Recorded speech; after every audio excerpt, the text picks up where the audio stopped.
Kenapa kita minta petunjuk terus gitu kan? Berarti kita masih sesat. Gitu kan. Bukan artinya bahwa kita orang sesat gitu kan. Enggak, cuman kita minta petunjuk itu kita berserah diri kepada Allah bahwa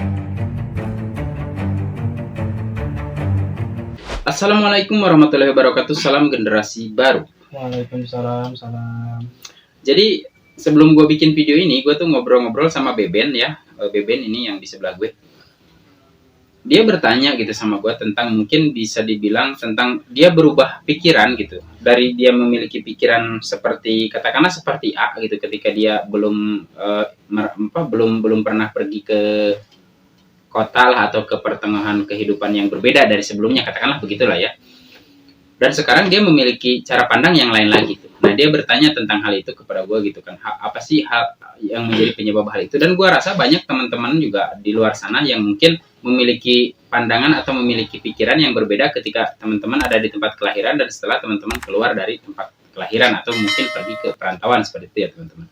Nah, di sini gue akan mencoba menjawab gitu kan. Dan Beben di sini mengindikasikan bahwa apakah ini yang disebut dengan permulaan mengenali diri gitu kan. Ya mungkin minimal yang mengenal diri yang dia maksud itu adalah dari awal ibaratnya dia tidak memiliki bagaimana membentuk cita-cita, kemudian bagaimana mengejar cita-cita, terus kemudian apa yang disebut dengan mimpi dan bagaimana cara mengejar mimpi. Mungkin itulah ya kurang lebih yang akan dipertanyakan oleh Beben lebih dalamnya gitu kan. Nah, jadi sekarang gue pengen denger nih ya kan pertanyaannya apa sih gitu kan. Silahkan Ben. Sini aja semasa hidup pas waktu di kampung itu kan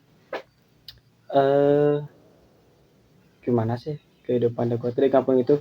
Gak apa-apa lah saya hidup begini, gak perlu juga di kota, pergi ke luar, gimana sih kehidupan lain. Setelah saya kesini beda banget. Kok jadi ketukar terus tuh jadi gak mau gitu kan, kamu itu kayak gimana. Jadi kayaknya tingkat kesadaran saya sudah meningkat gitu ya, bahwa kan. ternyata hidup itu bukan soal kepasrahan gitu. Memang hidup itu kita harus menyerahkan, artinya harus berpasrah kepada Allah, tapi baru sadar bahwa oh pasrah itu gini loh gitu ya. Arti kepasrahan itu begini, mungkin gitulah ya lebih tepatnya.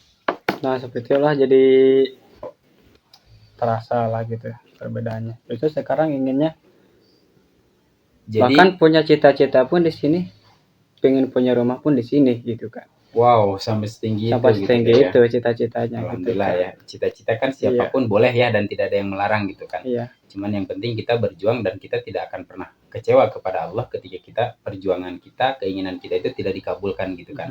Itu yang harus kita antisipasi. Kenapa? Karena Allah tahu loh gitu kan. Allah tahu loh gitu kan. Kalau kita nggak dikabulin itu berarti ada yang salah dengan cara kita mengejar keinginan. Sebenarnya begitulah. Maksudnya, ya karena kan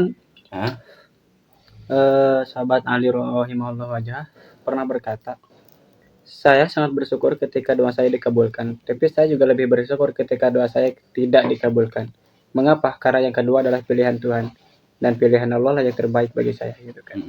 Nah sekarang kita punya keinginan dikabulkan, ya tentu kita bersyukur, bahagia dong. Nah ketika tidak dikabulkan, kita juga harus lebih bersyukur. Kenapa?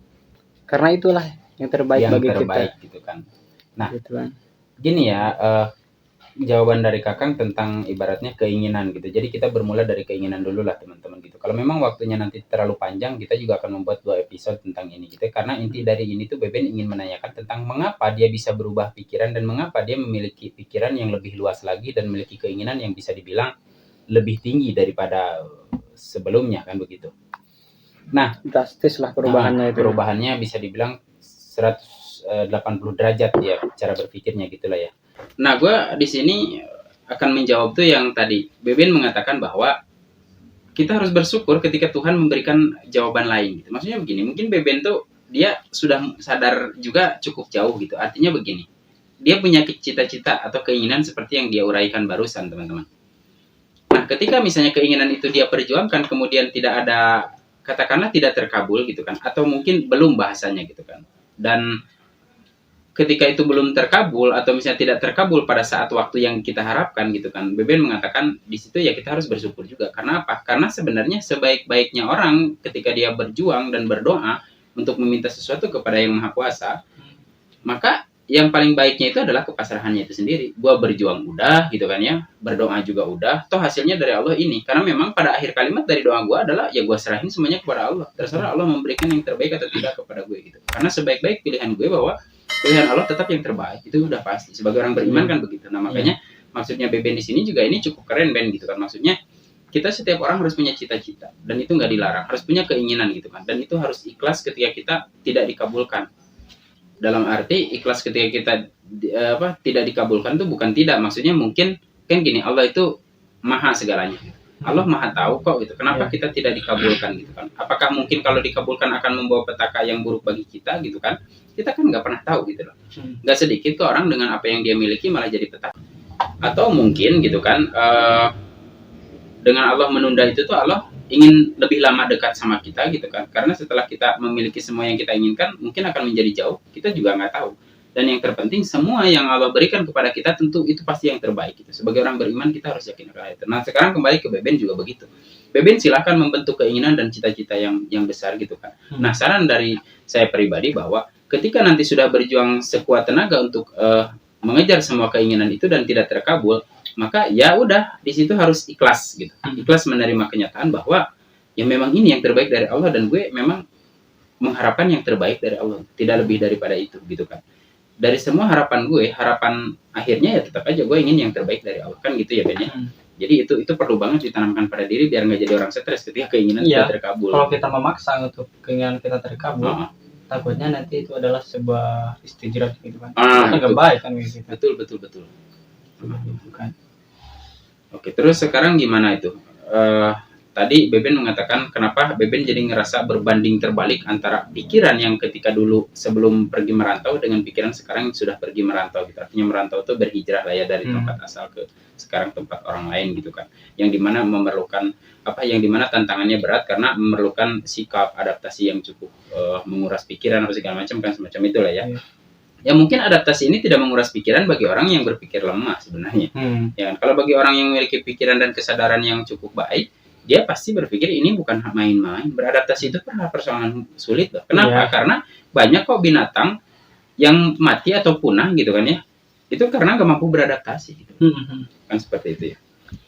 Dan binatang itu kan memiliki organ yang bisa dibilang cukup kuat gitu. Manusia itu hanya akal dan pikirannya aja yang kuat gitu kan. Tapi organ tubuhnya belum tentu sekuat binatang kan, kayak gitu ya.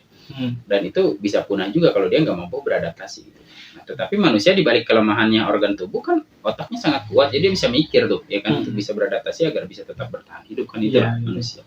Terus kembali lagi, menurut Kakang itu juga salah satu bentuk dari pertanyaan awal atau dari harapan Beben di dari yang kita bahas tadi bahwa tentang mengenal diri gitu kan. Itu juga salah satu bentuk dari kesadaran diri sebenarnya. Awal atau jalan gitu kan. Karena orang yang mulai menyadari sesuatu pada dirinya maka dia akan bisa memulai gitu kan. Mengenal diri gitu kan. Siapa saya dan kenapa saya kok bisa berubah-ubah gitu. Mungkin kalau kita menggali cetek gitu, katakanlah ceteknya ya gitu kan. Nggak usah dalam-dalam dulu. Ceteknya itu begini. Ya karena kenyataannya saya akan saya ini ada yang mengendalikan gitu. Siapa ya? Tentu Rob kita kan gitu kan, pengurus kita, Allah Tuhan kita kan, seperti itu gitu yang mengendalikan. Nah dari semua perubahan itu tuh kita harus sadar bahwa ternyata gue ada yang menggerakkan gitu, gue ini ada yang menguasain, gue ini ada yang mengendalikan gitu. Siapa lagi kalau bukan Allah kan gitu kan, Rob kita kan seperti itu. Dan dibalik itu semua juga kita harus beriman kepada qada dan qadar, artinya sebab akibat. Oh ya Allah juga akan merubah cara berpikir gue atau akan mengizinkan gue untuk merubah pikiran gue, cara pandang gue, ya tentu dengan ada syarat gitu. Nah syaratnya karena gue pergi dari suatu tempat ke tempat yang lain kan seperti itu. Maka adalah perubahan itu kan seperti itu ya Ben ya.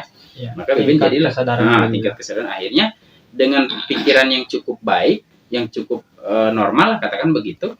Maka Beben sadar bahwa ternyata ini yang disebut perubahan dan permulaan dari langkah-langkah kesadaran diri minimal kan seperti itu ya. Yang dia mudah-mudahan kesananya bisa lebih ke arah yang lebih positif lagi dan lebih absolut lagi lah gitu, walaupun ya di dunia ini nggak ada yang absolut kan seperti itu gitu kan, bagi manusia gitu kan ya, kayak gitulah Ben kurang lebih gitu kan.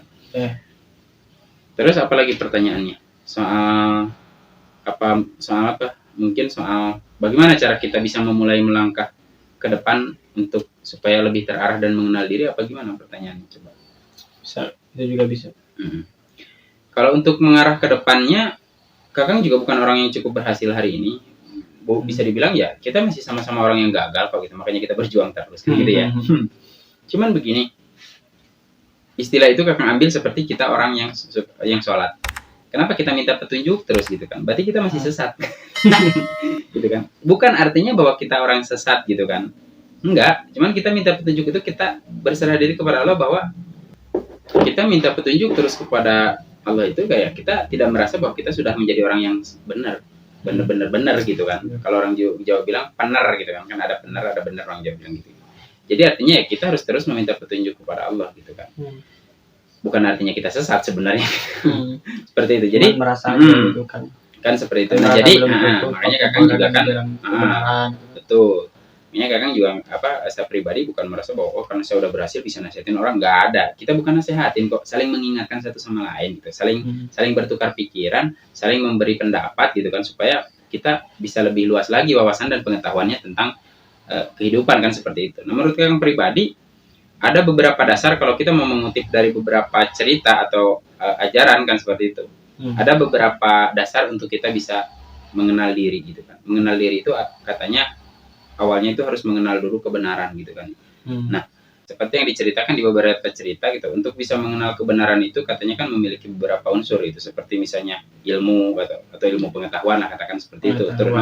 Terus kemudian cinta gitu kan. Terus kemudian lagi implementasi dari cinta dan pengetahuan, yaitu yang disebut dengan keadilan. Artinya keadilan di sini itu benar-benar menjalankan keadilan dan menjaga keadilan kan, seperti itu gitu kan. Terus kemudian juga kita harus menjadi pengabdi yang baik kepada Yang Maha Kuasa. Karena kita kan pengabdi gitu kan. Kita ini kan seperti itu. Terus kemudian juga di dalam mengimplementasikan segala hal itu kita membutuhkan kesabaran gitu kan. Maka kita lambat laun berarti akhirnya gitu kan. Artinya lambat laun di sini berarti kita diarahkan kepada kesabaran dong. Gitu kan. Nah, nah kesabaran ini karena memang tidak ada yang instan. Untuk sesuatu yang baik, yang benar itu berarti memang tidak ada yang instan, seperti itu ya.